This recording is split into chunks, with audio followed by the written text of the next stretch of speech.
Selamat datang saudara-saudari. Hari ini kita mau mendengar 1 Korintius babak keempat. Rasul-Rasul Kristus. Mari kita bermula. Kamu harus menganggap kamu sebagai hamba Kristus yang bertanggungjawab untuk mengisytiharkan rancangan Allah yang belum diketahui oleh dunia. Inilah sifat utama yang harus dimiliki oleh seorang hamba seperti itu. Tidak menghiraukan apa yang kamu fikirkan tentang diri kamu ataupun apa yang difikirkan oleh sesiapa pun tentang diri kamu. Apa yang aku fikirkan tentang diri aku sendiri pun tidak penting. Aku tidak berasa bersalah, tetapi hal itu tidak membuktikan bahawa aku tidak bersalah.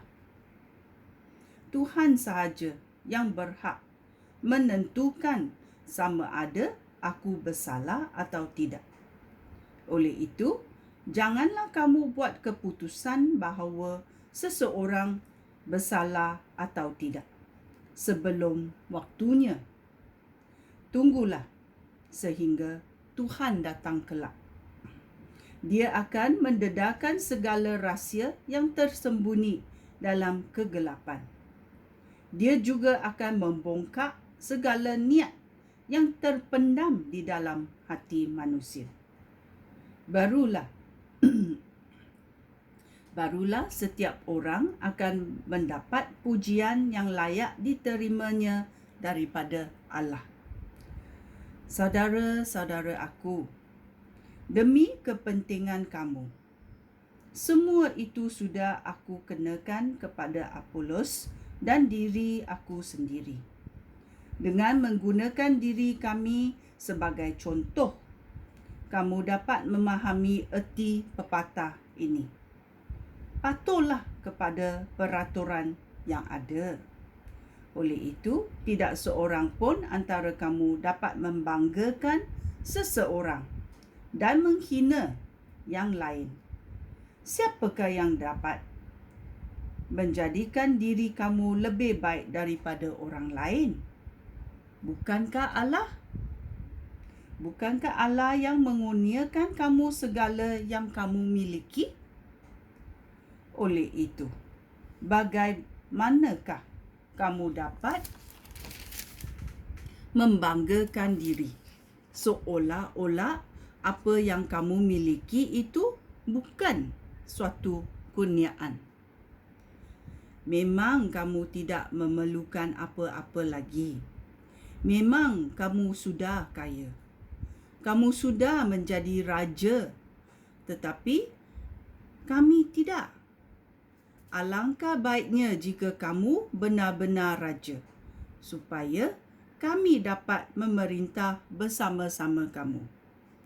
Hal itu demikian kerana pada pendapat aku, Allah memberikan kedudukan yang paling hina kepada kami, rasul-rasulnya.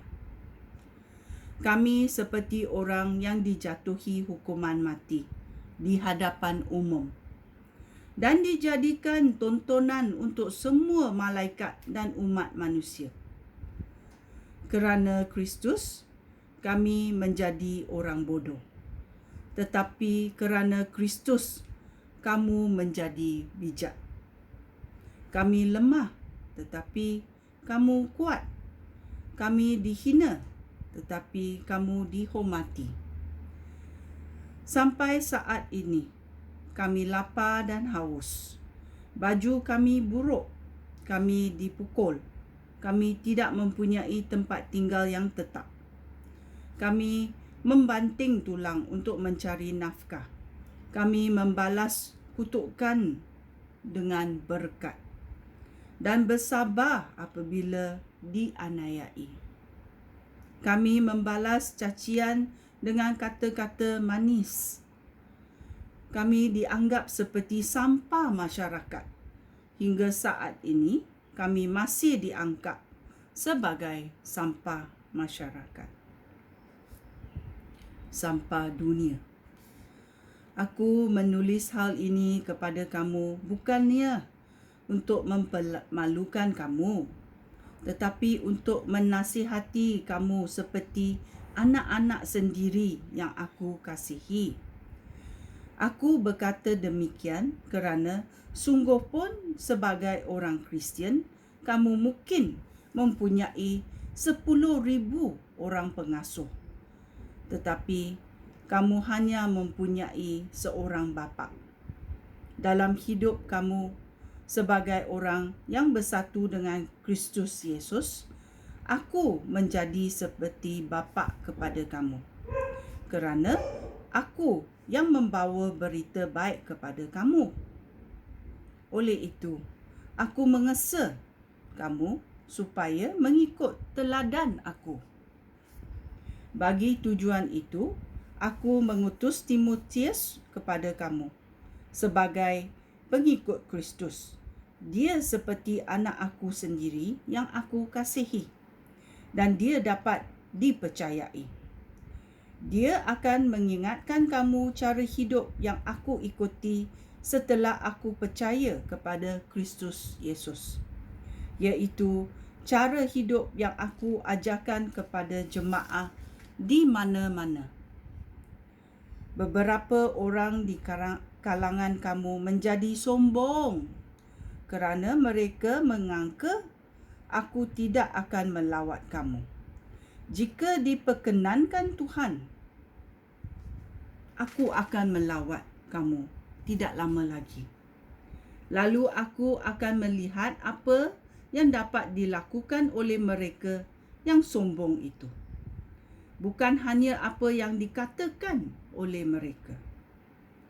Aku berkata demikian kerana pemerintahan Allah dalam kehidupan seseorang dinyatakan oleh kekuatan hidupnya dan bukan oleh kata-katanya. Yang manakah pilihan kamu? Haruskah aku datang kepada kamu untuk mengajar dengan keras, atau aku datang untuk mengajar dengan kasih sayang dan kelembutan? Ya, ini adalah 1 Korintius babak ke-4, Rasul-Rasul Kristus. Dan Paulus menceritakan dan memberitahu kita apa dia mengalami, bagaimana dia mengalami dan bagaimana dia mengatasinya. Ya, itu adalah teladan-teladan yang kita harus ikut. Kerana ia adalah teladan-teladan Yesus juga. So kita mesti tahu Paulus mengikut teladan Yesus. Okey, sekian. Terima kasih. Shalom.